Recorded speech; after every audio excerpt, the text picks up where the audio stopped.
Mungu sadaka ya shukrani. And as you can see, asubuhi ya leo.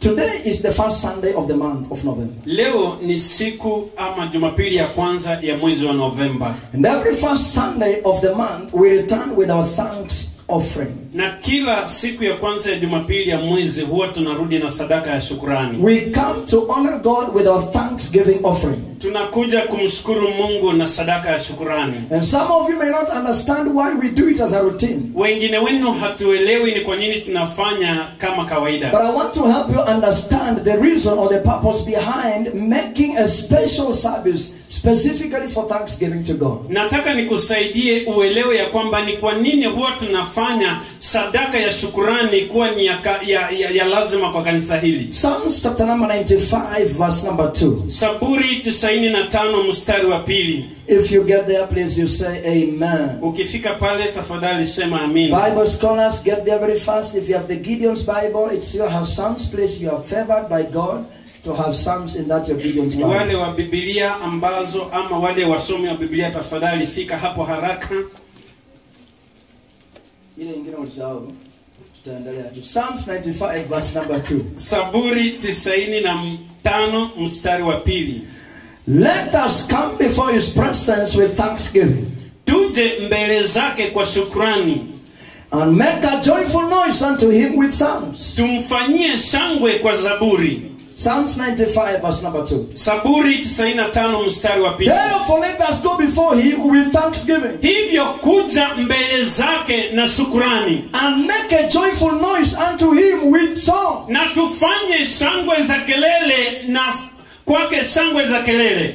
It is important for us to return. Ni muhimu sisi kurudi. To come before the Lord. Kurudi kwa Bwana ama kuja mbele za Bwana. To stand before the Lord. Kusimama mbele ya Bwana. With songs of thanksgiving. Na nyimbo za shukrani. With the sacrifice of thanksgiving. Na toleo la shukrani. With the prayer of thanksgiving. Na maombi ya shukrani. God wants us to give thanks to him. Mungu anataka tumpe shukrani. He wants us to appreciate him for the good work he has done for us. Anataka tumshukuru kwa mambo mazuri ama kazi nzuri ameifanya. And that is why David writes by saying, ndio maana Daudi anainuka akisema, give thanks to him. Shukuru Mungu. Let us go before him with thanksgiving. Wacha twende mbele zake na shukrani. So that we sing songs of thanksgiving. Ndio maana tuimbe nyimbo za shukrani. What does thanksgiving do? Ni nini chenye shukrani inafanya? Thanksgiving brings perfection. Shukrani inaleta ukamilifu. That is my first point. Ndio jambo langu la kwanza ama ndio point yangu ya kwanza. And I have no further points, just one. And I'll na sina nyinginezo, ni ile tu moja. Thanksgiving brings perfection. Shukrani inaleta ukamilisho. When you give thanks to God, wakati unatoa shukrani kwa Mungu, perfection answers over your thanksgiving. Ukamilisho unajibu kwa shukrani zako. A very common scripture again, Luke 17. Ile andiko ambalo ni la kawaida, Luka 17. Verse number 17 and verse number 18. 17 na 18. Luke 17 verse 17 to 18. Luka 17 mstari wa 17 na 18. Jesus going to Jerusalem. Yesu anaenda Yerusalemu. And Jesus asked. Na Yesu akauliza, were not all 10 cleansed? Je, sikuwaweza kuwaponya wote 10? If you begin from around verse number 11, you realize that Jesus was going to Jerusalem to preach the gospel. Ukianzia mstari wa 10 unajua ya kwamba Yesu alikuwa anaelekea Yerusalemu. And along the way he meets 10 lepers. Na pale njiani akakutana na watu 10 ambao walikuwa ni wa ukoma. And they cried to him, "Oh Master, heal us." Na wakamlilia wakasema, Bwana, tuponye. And verse number 17 now records. Mstari wa 17 inaandika, Jesus asked. Yesu akajibu, were not all 10 cleansed? Akanena, hawakutakaswa wote 10? Where are the other 9? Wale 9 wako wapi? Verse number 18. Mstari wa 18. Has no one returned to give praise to God except this stranger or foreigner? Je, hawakuonekana waliorudi kumpa Mungu utukufu ila mgeni huyu? But then Jesus continues by saying, lakini Yesu anaendelea akisema, go enenda, for your faith has made you whole. imani yako imekufanya umeponya kiukamilifu. After he sent them to go and show themselves to the priest, baada ya kuwatuma waende wajionyeshe kwa makuhani, along the way they got healed. Njiani walipata uponyaji. But only one came to Jesus to give thanks. Lakini mmoja tu alirudi kwa Yesu kumpa shukrani. And after he gives thanks to Jesus, na baada ya kutoa shukrani kwa Yesu, Jesus says, Yesu akasema, nenda, your faith has made you whole. Imani yako imekuponya vikamilifu. In other words, you have been perfected. Kwa maneno mengine, umefanywa kuwa mkamilifu. You have been made complete. Umefanywa umekamilika kabisa. And look at this point. Angalia hii nakala. Were they not 10? Hawakuwa 10. Where are the 9? Wapi wale 9? Were they not all healed? Wale wote 10 hawakuponywa. Where are the 9 to give thanks to God? Wapi wale 9 wa kumpa shukrani Mungu? Except this stranger. Ijapokuwa huyu ambaye si wa hapa. Meaning, kumaanisha, these 9 must have been common people around Jesus. Hawa 9 walikuwa ni watu wa kawaida pale penye Yesu alikuwa. Because he acknowledges this one, kwa sababu anajua huyu mmoja as a stranger, kama mtu ambaye hajulikani, as a foreigner, kama mtu ambaye anatoka mbali. Meaning the common faces he used to see. Kumaanisha zile nyuso za kawaida ambazo alikuwa anaona. The 9 people, wale watu 9, they decided not to come back and give thanks. Waliamua kutorudi kutoa shukrani. And their story ends at na the historia yao to go. inabakia pale wakati walitoka kwa Yesu wakienenda. But this one man, his life history continues. Lakini huyu mmoja ambaye alirudi, maisha yake ama historia yake inaendelea. It is written about his perfection. Imeandikwa juu ya kukamilishwa kwake. This is why it is important for us to return to him. Ndio maana ni muhimu sisi kurudi kutoa shukrani kwa Mungu. Because perfection is found at the point of thanksgiving. Kwa sababu ukamilisho unapatikana pale pa kutoa shukrani. And Jesus is demanding for it. Na Yesu anaitaka.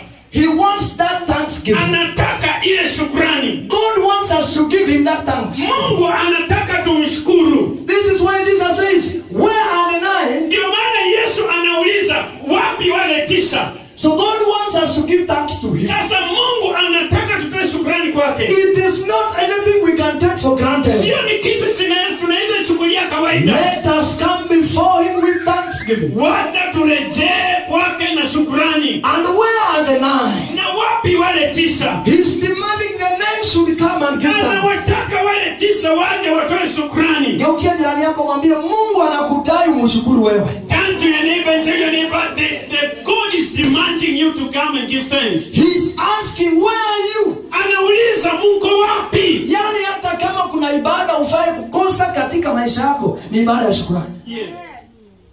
Kwa sababu ndio wakati Mungu anauliza, wapi Elder David? Nini siku mmoja? Ama hakuona? Where is he? Ako wapi? Kwa hii siku ya shukrani. Because as a family we come together every first Sunday of the month. Kwa sababu kama familia tunakuja pamoja kila Jumapili ya kwanza ya mwezi. Specifically to say, Lord, thank you. Kwa kumpa tu shukrani peke yake. I see you giving thanks to God in the name of Jesus. Nimshukuru Mungu katika jina la Yesu. The more we appreciate God, venye tunaendelea kumshukuru Mungu, and the more joyful we come before him, ndivyo hivyo tunakuja mbele zake tukiwa tumefurahi. The more he makes our blessing available. Ndio zaidi anafanya milango zetu ama baraka zetu zinapatikana. The more you give thanks to God, kwa wewe kutoa shukrani zako kwa Mungu, and the more you come before him with celebration, na wakati unatoa shukrani zako kwa Mungu kwa wingi, is the more he makes your blessing available. Ndio kwa wingi yeye anafanya baraka zako zinapatikana. The more you thank God, wakati unamshukuru Mungu zaidi, is the more he perfects the blessing he has given you. Kwa zaidi anakamilisha zile baraka amekupa. Anybody that is not a thanksgiver, yeyote ambaye si mtu wa kutoa shukrani, is toxic before the Lord. Ni mtu ambaye ni wa kuongea tu mbele zake. In other words, he wants to behave as if He has done it for himself. Kwa maneno mengine anataka kukaa kama yeye mwenyewe amejifanyia. In a common situation, Kwa ile maneno ya kawaida ama hali ya kawaida, if anyone gives you anything kama mtu yeyote atakupa kitu and you don't appreciate, na usimpe shukrani, the giver feels demoralized. yule mwenye amekupatia anahisi ya kwamba amekata na tamaa. Haven't you given something to someone and the people didn't appreciate? Hujawahi pea mtu kitu na akakosa kushukuru? How do you feel? Unajihisi namna gani? You feel like it's a waste. Unahisi ya kwamba umeharibu. So whatever God has done for you, So chochote ambacho Mungu amekufanyia, if you don't return to him with thanksgiving, usiporudi na sadaka ya shukrani, you are telling him, Lord, unamwambia Bwana, you didn't do it. haukufanya, I did it myself. nilijifanyia You mwenyewe. never saved me. Haukuniokoa, I saved myself. nilijiokoa mwenyewe. I see you giving thanks to God in the name of Ninaona Jesus. ukipeana shukrani katika jina I la say, I see you Yesu. giving thanks to God in the name of Jesus. Ninaona ukitoa shukrani katika jina la Yesu. Therefore, let us appreciate God. Sasa ni vyema tumshukuru Mungu. Let us thank him for the little things he has done for us. Wacha tumshukuru kwa vitu vidogo vidogo ambavyo ametufanyia. There are people who only want to thank God for big things. Kuna wale watu ambao wanataka kumshukuru Mungu tu kwa vitu kubwa ambavyo If you ametenda. cannot be trusted with small things, Kama hawezi kuaminika na vitu ndogo there ndogo, is no way you can be trusted with big things. hakuna vile utaaminiwa na vitu kubwa. Ukipewa burger na huwezi shukuru, sahau kuhusu mkate. Olikana bambe zoro kupaza chise yole nono rekura, sahau mkate. Mpaka useme asante kwa chewing gum. Alafu wanaleta geukie jirani yako mwambie vile nimesema. Kwa hivyo kuna watu wadai kushukuru chewing gum kwa sababu wanaona haka kitu siwezi shiba. There are things God has done for you. Kuna vitu Mungu amekutendea. You look at them, they are very common. Unaziangalia unapata ni za kawaida. Naamuka asubuhi unapumua. Oli sasa nashukuru nini? Unaona baele nje hii ba kanisa. Oli this is common grace. Oli this is common grace when everybody is breathing. Oli after all watenda dhambi na watakatifu wote wanapumua. Oli hata ng'ombe inapumua. Oli hata inzi inapumua. Oli vitu zenye hazina maana zinafanya nini? Oli kula mliango rungu wakuja na mliango hata ukunuko siku wewe. You don't want to thank God for the gift of life. Hautaki kushukuru Mungu kwa tunuku ya uhai. Forget about big things. Sahau vitu kubwa. God says he who cannot be trusted with small things, Mungu anasema ya kwamba yeyote ambaye hawezi he will kuaminika never na be vitu ndogo entrusted with big things. hawezi kuaminika na vitu kubwa. I see being trusted with small things in the name of Ninaona Jesus. ukiaminika kwa vitu kubwa katika jina la Yesu. Na wajua hapo kwa Thanksgiving ndio kuna shida kubwa kwa sababu practically I have seen this. Tukisema saa hizi let's rise up on our feet and give thanks to God. Utaona vile watu wanaomba hapa. Wako tu. Sasa ndio wanachunguza na basi anapiga kelele saa zingine. Hapo mama bwana ni kama Mungu anatendea. Ona vile kama yumba. Sasa tuseme tunataka kuvunja laana ya kwetu. Ndio tajua kila mtu ana laana. Ndio unaelewa? Kila mtu kwao kuna lakini hapo kwa shukrani si kila mtu ana sababu ya kushukuru. Amen. There are people who are busy looking for negative things to Kuna handle. watu ambao wako yani hawana taiwana wako katika hali ya hapa na pale kuangalia vitu ambavyo si za maana. They want to look for problems. Wanataka kuangalia shida. Sometimes come before the Lord. Wakati mwingine kuja mbele za Mungu, Lie down on the floor. lala chini kwa sakafu. Not because you are repenting, Sio kwa sababu uko na tubu, but because you are thanking God. ni kwa sababu nashukuru Mungu. Shed tears of joy. Toa machozi ya furaha. Cry to God, Lord, who am I? Unasema, Mungu mimi ni nani? That you have saved me. Ya kwamba umeniokoa. That you have kept me. Ya kwamba That you have umeniweka. brought me this far. Ya kwamba umeleta umbali huu. I thank you, Father. Ninakushukuru Baba. Cry before the Lord. Pour your heart before the Lord. Break your flesh before the Lord. Jivunje mbele za Mungu. Usingojenge tu kulilia Mungu kwa sababu bwana yako amekupiga juzi. Dili yako Mungu kwa sababu juzi bwana yako alikuhug. Alo. Alo. Ona. Nimesema fanya nini? Nimesema fanya nini? Ela nasema lilia Mungu wakati Bwana amekuhug. Unamwambia Mungu, mimi ni nani mume wangu anihug? Kuna wanawake huku nje hawajawahi ona bwana yao kwa miezi 2 na waliolewa walilipa mahari. Ewe, oliana ndo mwenye tunamanyire wenyewe ka wake, ukienda sana uchapike ule matenge. You don't want to thank God. Hautaki kushukuru Mungu. Thank God for that heart. Shukuru Mungu kwa ile pambaja. Thank God. Thank God for that pambaja. Kuna watu wanapambana huku nje na huko na pambaja.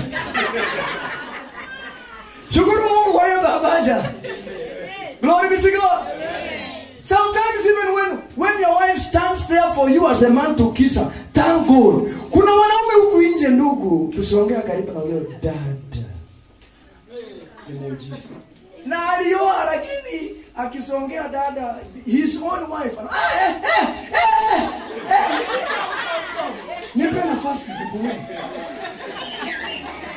Wewe wanasimama unashika unahaku unakatalia mpaka unabutu. Shukuru Mungu. Amen. Hiyo jirani yako mwambie shukuru Mungu. Shukuru nini? Kuja tu kwa ibada upige magoti, useme mimi, Bwana mimi ni mwanaume aje, mke wangu alikubalie ni mwake asubuhi leo. Halo? Halo? Shukuru Mungu. Amen. Bana mulisema na Daudi. Nganga churandi awu ndo mza awu mafana na hotel ikili yawe resa. Okorwa rotanga sana. Okorwa ranga zanga. Shukuru Mungu. Asante Yesu. Ewe nyangalo tunengema chikilo chibiri nyosi nyewe. Akikuja na sukuma ya 10, kuja kwa madhabahu, ambia Mungu, mimi ni nani natoa sukuma ya 10? Kuna wanawake huko nje, mabwana zao walienda hawajawahi rudi. Na wako walioleka kwingine. Ewe vero liano arotanga ho. Hata kama anarotanga mara moja kwa wiki shukuru. Ambia Mungu asante. Kechira kwa anabamu wanaho zamanyira rarawe. There are people wa mama watoto wao hawajuangi dadi. Wanafikirianga ni yango. Jua pia anakujanga kama mgeni tena mchana sana. Jua ikiwaka na anatoka. Jioni kifika analalia kwingine. The Lord is God. Bwana ni Mungu. Thus he needs. His needs are different from our needs. Mahitaji yake ni tofauti na mahitaji yetu. What should I thank God with? Ni nini chenye nafaa nitoe shukrani kwa Mungu nacho? If I come for thanksgiving, nikikuja kwa shukrani, what am I supposed to carry along? Ni nini chenye nafaa ni bebe? Geukia jirani yako muulize, unafaa ubebe nini? Psalms chapter 50 verse number 13 and 14. Saburi 50 mstari wa 14 na 15. 13 and 14. 13 na 14. Psalms 50 verse number 13 and 14. What should I thank God with? Or rather, if I come for a Thanksgiving service, what should I come along with? Ni nini chenye ninafaa ni bebe nikikuja kutoa shukrani kwa Mungu? Do I eat the flesh of bulls or drink the blood of goats? Je, nile nyama ya mafahali au ninywe damu ya mbuzi? Are you there? Uko pale? Psalms 50 verse number 13. Read your Bible. 1, 2, 3, go.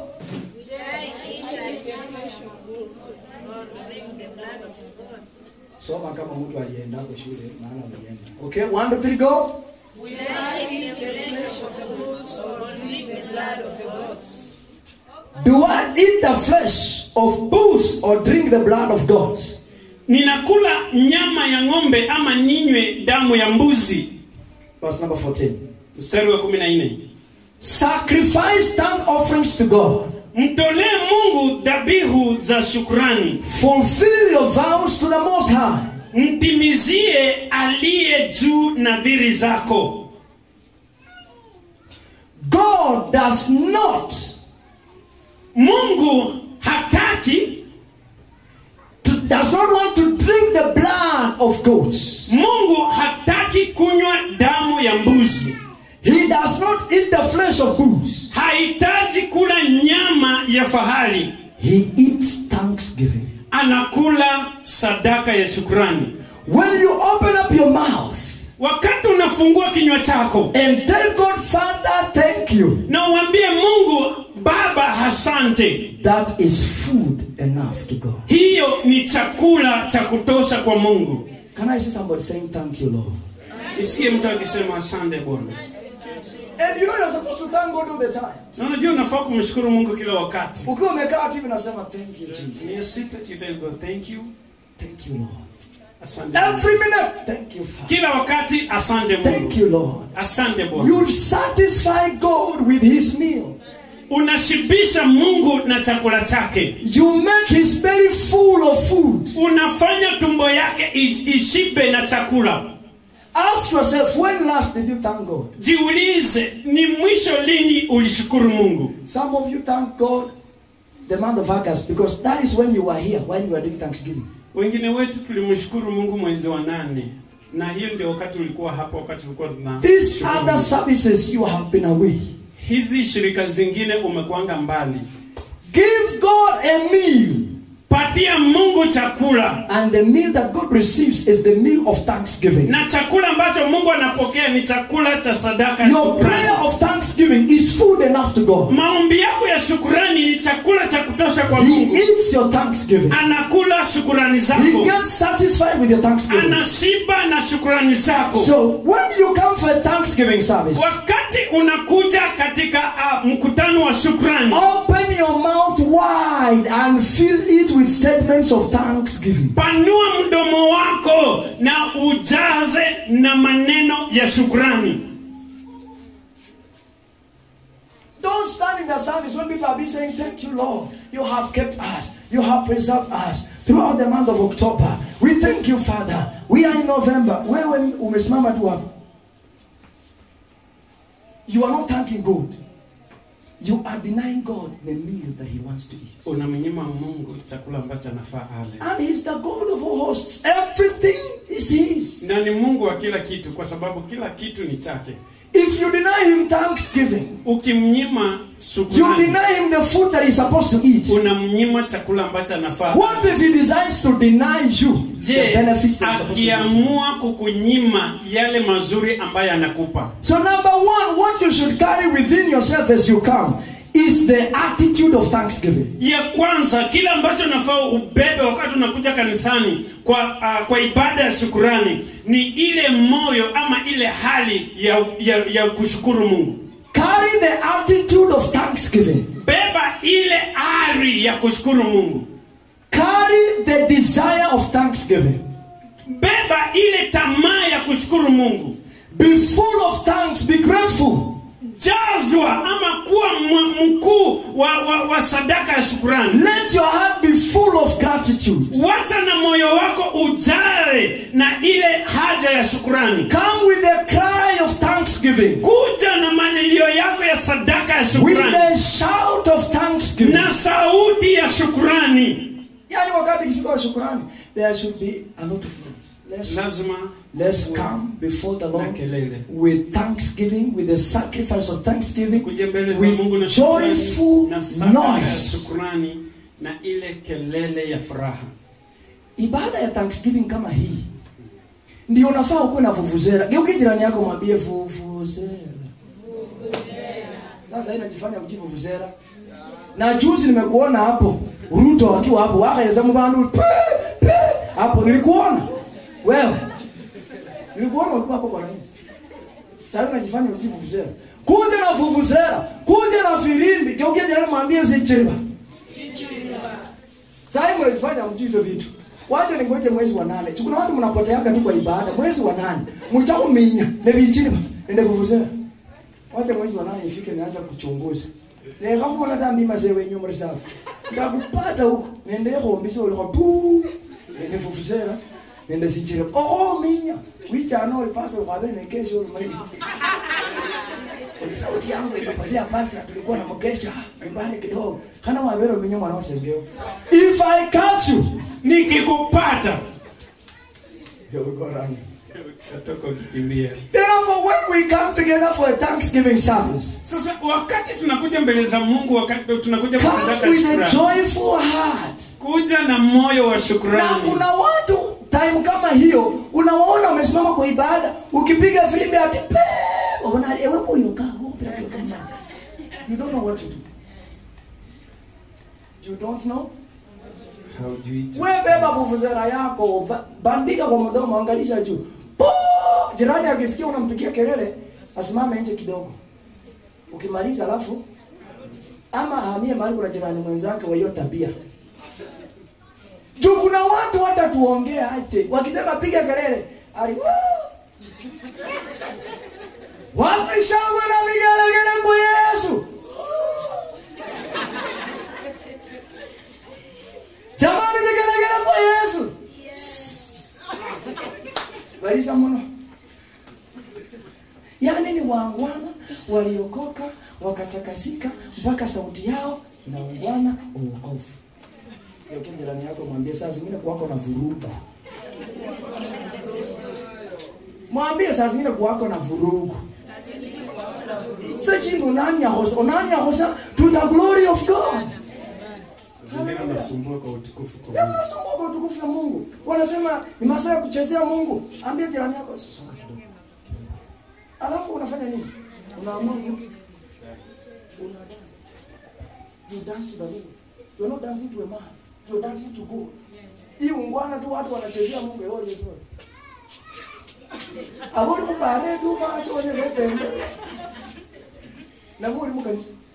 Na watu kama hawa by the way, enako kwa matanga usiku kwa village ndio utajua kumbe kile kiko ndani mwao kinasikizana na kile kiko nje. Sio kwa ibada, nje ya kanisa. Unaona sana ayuha wepo. Mungu kwa hilo maana baroda kweli. Na mtu afuana. Nimetumia kumfana hiyo jina. Baroda hapa ndani. Sikia mwingine adarengo ni fana. Yesu acha yurari amekubahari wale. No mwende. Lakini kwa ibada kama hii wanasema cheza Yesu zunguka zunguka oliyosoro Yohana usuru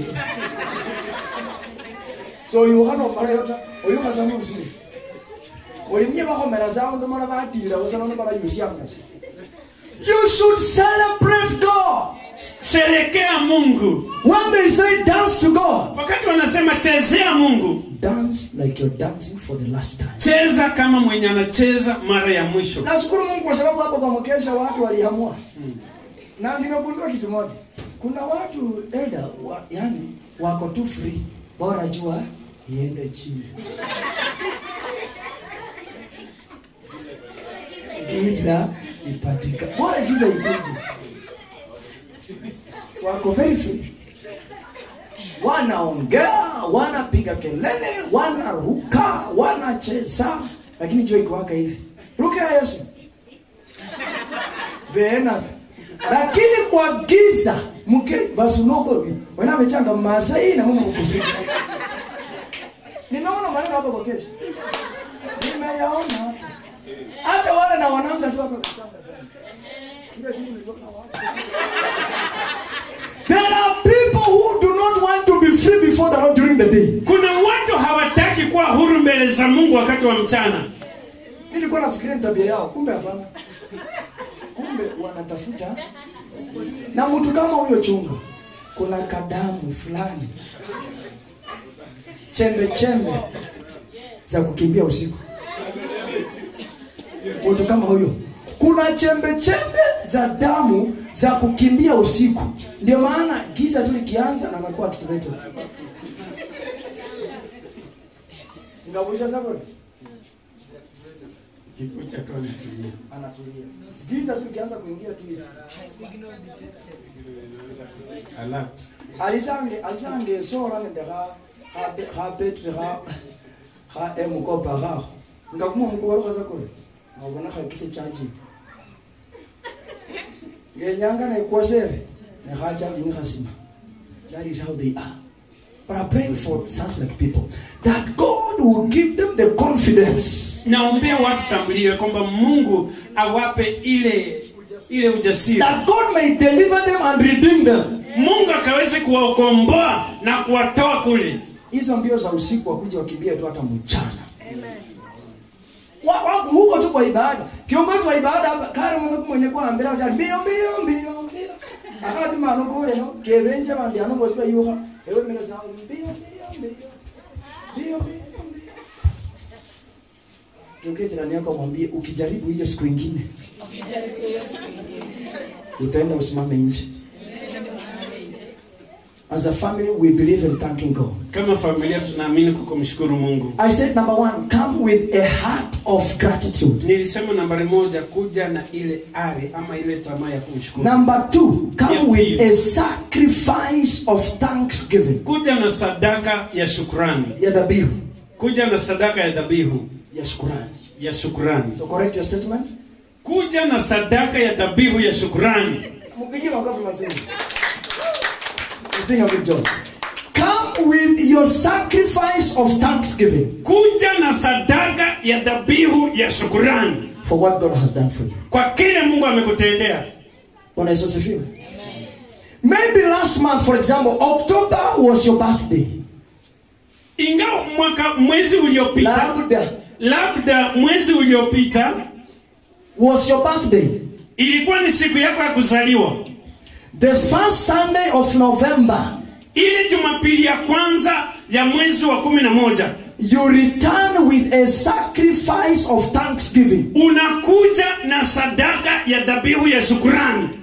Because of God adding you another opportunity for life. Kwa sababu ya Mungu kukupatia tunuku ingine ama kuongezea tunuku ingine ya uhai. Maybe last month was your marriage anniversary. Labda mwezi uliopita ulikuwa ni mwezi wako wa makumbusho ya ndoa yako. Return to God the first Sunday of next month with a thanksgiving offering over your marriage. Rudi kwa Mungu ama kuja mbele za Mungu ile mwezi inayokuja Jumapili ya kwanza na sadaka ya dhabihu ya shukrani. Angalia jirani yako vizuri. Kama anakaa kuolewa hivi, muulize unajua uliolewa lini? Muulize unajua uliolewa lini? Shida ni wakati ujui uliolewa lini.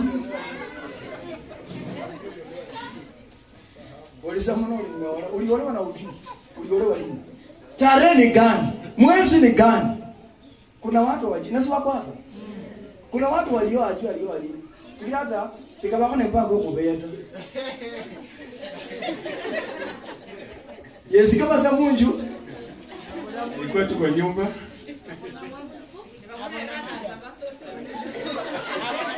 Na wono sile kumusika ru. Na kwa kano, nenono kakakano na kekala. Mpaka runo. Nona hata akoro yabanyanga hii. You should be knowing how you are doing things. Unafaa ujue jinsi unafanya vitu vyako. Keep records of your events in your life. Weka nakala ya matendo yako. Jua uliolewa lini? Wangapi wako hapa wajui lini waliolewa na wewe ni mama? Inua tu mkono juu. Kuwa tu muaminifu. Hujui uliolewa lini? Inua mkono juu. Thank you Marin. Marin amesema yeye hakumbuki aliolewa lini. Nataka nikusaidie kama ukumbuki lini uliolewa. I want to give you a solution. Ukumbuki uliolewa lini you are ready. You can't remember when you got married. Nyinyi wote mnakumbuka. Nitaanza one by one. Uniambie lini. Sikia watu wanaingiza baridi. Wanaume mko hapa haujui ulioa lini, kama hujui inua mkono. Ukumbuki lini ulioa, inua mkono. Tarehe ukumbuki, mwezi ukumbuki. Na unajua ni ngumu kwa wanaume kwa admit. Nataka nione mwanaume mwaminifu kwa nyumba ya Bwana. Wote wamesema wanajua.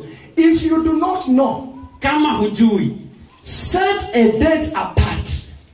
Tenga tarehe To to celebrate your marriage. kushukuru Mungu kwa ajili ya ndoa Then yako. presume that date ndio siku ambayo uliingilia kwa ndoa. Na uamini ya kwamba ile siku ndio siku uliingia kwa ndoa. So that every month you will come to give thanks. Ili kila mwezi unakuja kushukuru Mungu. To thank God for your marriage. Kushukuru Mungu juu ya ndoa yako. Iwapo haujui ni lini uliolewa ama ni lini uliingia kwa ndoa, when will you thank God for your marriage? Ili utashukuru Mungu juu ya ndoa yako. Will you ever do it? No, you will not. Wale ngoza ngakuli ole asante Mungu kwa ndoa yangu. Maana hapo ule asante Mungu kwa sababu umesikia mhubiri akisema thank God in every situation. Usiangalia hali ilivyo. Shukuru tu Mungu kwa sababu hiyo ndio mapenzi ya Mungu juu ya maisha yako. Mungu nakushukuru kwa bwana yangu. Shukuru kwa ndoa yangu hata kama haifani. Najua iko siku. Najua iko siku. Unajua iko siku itafanya. Sasa kusema maneno mengi. Jumani nimefika nimechoka. Natakana nifunge virago lakini kama sio mchungaji tukisema nishukuru.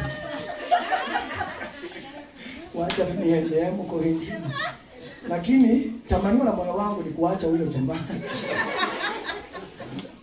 Lakini Mungu kwa vile mchungaji amesema wacha tu iwe.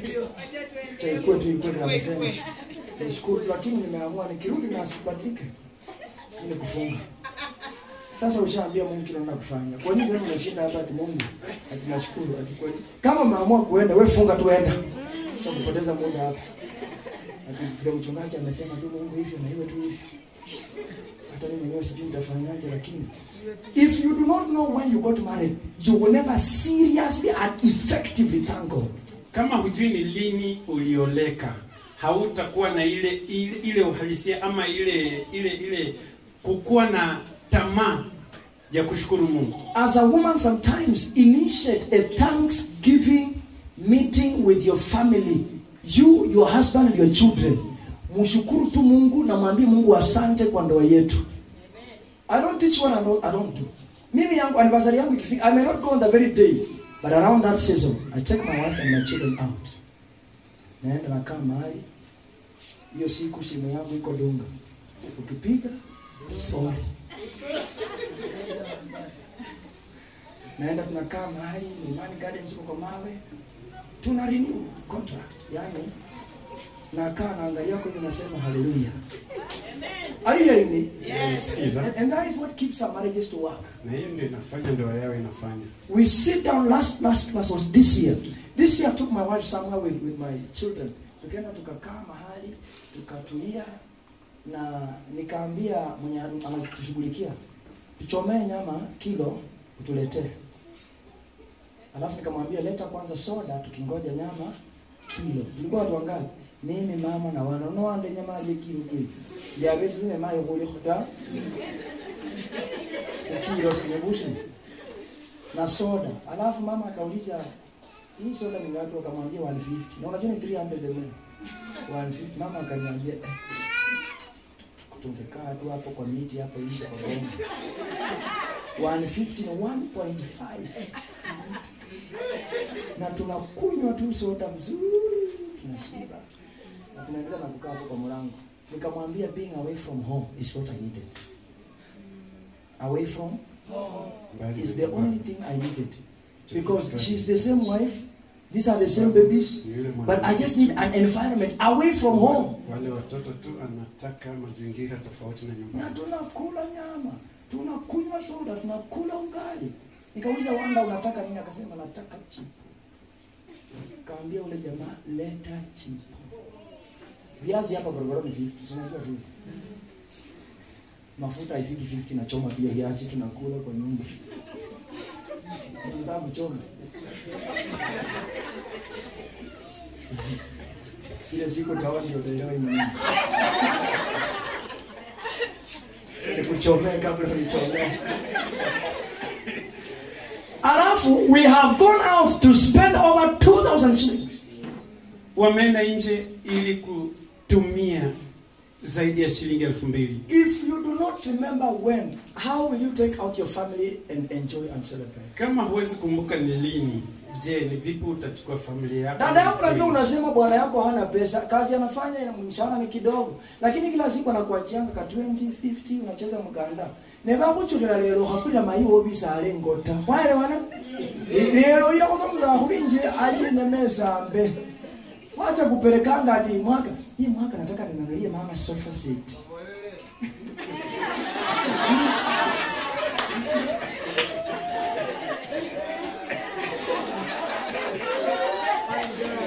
Mzee anakuachia kitu kila siku 20 basi wako na haka anda 15 chirano sabai biranga samuchira no kangu mwana kama chikabini ile skari yose oriosa pina wisenda nenda unalilia yako mama wakideri hapo wakibanda anakupimia ya 5 alinaje akakumu lakini unafu olende nakupimia yako ya 5 naona sabai ulimwambia sasa December hiyo unataka kwenda kuona mama wasi rejea 15 ulijaa bila maiso mara hii usiende kwa kwenu kununua vitu huko.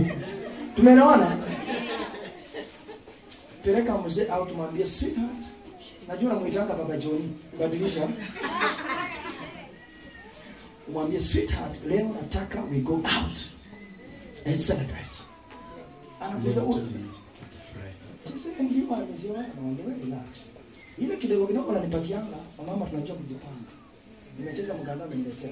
Na unampeleka out unakaa na yeye, you sit and look at each other and thank God for that marriage. Muangalia na mshukuru Mungu juu ya hiyo ndoa. Na hiyo Jumapili inafuata unakuja hapa na balance kwa bahasha.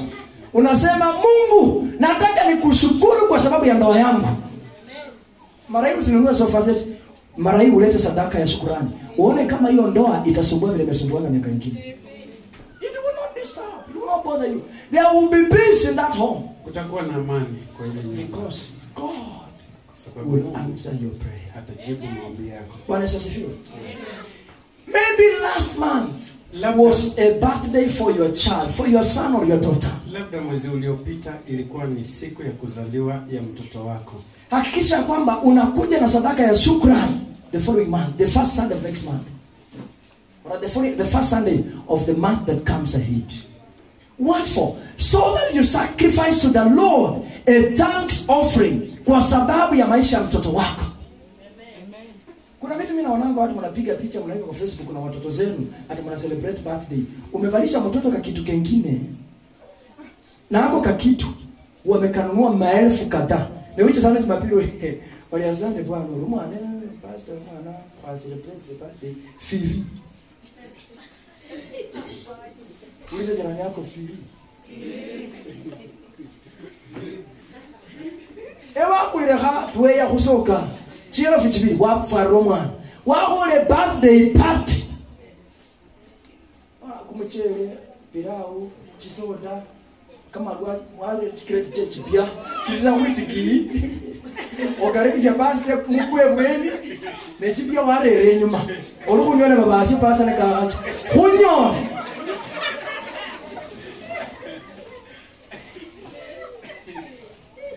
One day I went to someone's house. Yani, amenipigia simu ameniambia daddy, I want you to come and pray with my daughter kwa sababu ya birthday yake, anasherehekea siku fulani. Nikasema okay, we will come. I picked a few church leaders here. Tukaenda kwa nyumba. Tukafika kwa nyumba. Kwanza tukifika wanatungojea kwa gate, wanatupatia escort. Yani ndio usi change direction. Juu unaweza jua mahali vitu ziko haufai ufikie. Kaingia straight kwa nyumba, tukaenda tukakaa. Wameweka vitu mzuri kucelebrate. Tukakaa, tukafanya very brief service. Mmoja pastor yenu mahali kama hapo afanyanga ibada mrefu kwa sababu anajua una njaa. Sasa anakupatia muda kidogo ya maombi, ukula haraka ndio imani pande. Amen. Tukafika ibada haraka, tukapandisha imani na juice, tukapandisha imani na pilau na nyama. Alafu najua pastor yako saa zingine pia akuangi wa kuangalia chini. So mimi nikajipa tu shughuli. Wakiwa bado wanakula nikanawa nikashuka nikatoka nje. Nimpotoa hasieti ki. Mama. Kile niliona wanaume wamekaa na macrates za bia.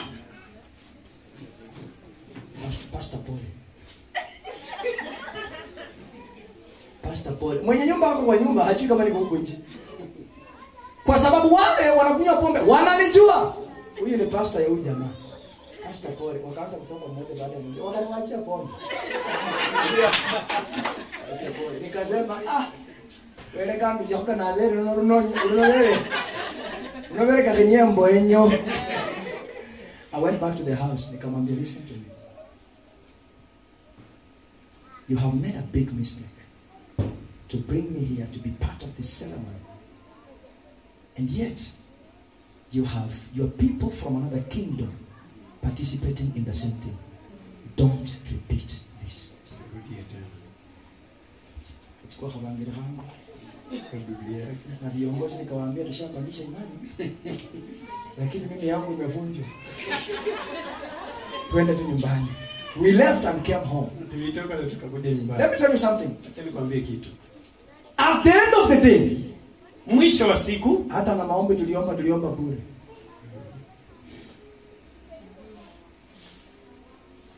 What do I mean? inamaanisha nini? Even the man you value and respect to speak a blessing in the life of your children, you cannot give an offering into his hands.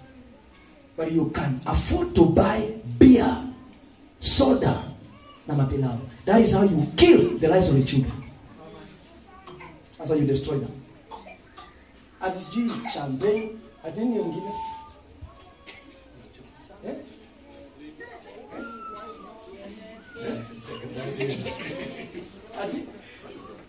Hizo. Kuna kitu mmegundua, mnaanza kunisoma. Ati champagne, ati sijui nini na nini. Muko busy mnatingiza wine, mnafunua, mnatoa kofi bado. Ina splash tu. Nezeni chanjo kwa free, ndalo haya free. Nani baba bali kwa mtoto. Tunakamata mapepo ya kwa kina baba, ya kwa kina mama, tunavunja, tunakemea, tunabomoa wamwe na wakaeleza. Katika jina la Yesu. Katika jina la Yesu. Ndio mara zote ndio kula leo. Musa 12 hivi keleze vitira asipora. Jumapili mwicha ngole. Wali asante Yesu. Sawa. Wale baramo praise. 1 minute tukokesa mulirasi. The environment change. Kwepa na mwele changu ngono. Kumbe ni wewe. Umekuwa kwa mambo ya celebration ya mtoto. You are killing the future and destiny of that child. Unaua hatima ya yule mtoto. Prepare a sacrifice of thanksgiving.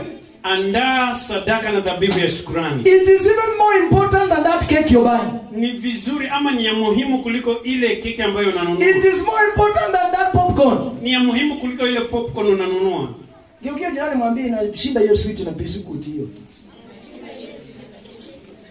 Because a blessing will be spoken in the life of your child. Kwa sababu baraka itakuwa imenenwa juu ya maisha ya mtoto wako. Give thanks to God with a sacrificial offering. Shukuru Mungu na dhabihu ya shukrani. Some of you, your business anniversary was last month. Wengine wetu ile siku ya kuanzisha biashara yako ilikuwa ni mwezi uliopita. You are supposed to return today with the thanks offering for your business. Unafaa urudi leo na sadaka ya dhabihu ya shukrani. Umwambie Mungu, Bwana umenilindia biashara for 10 years now. I have been successful.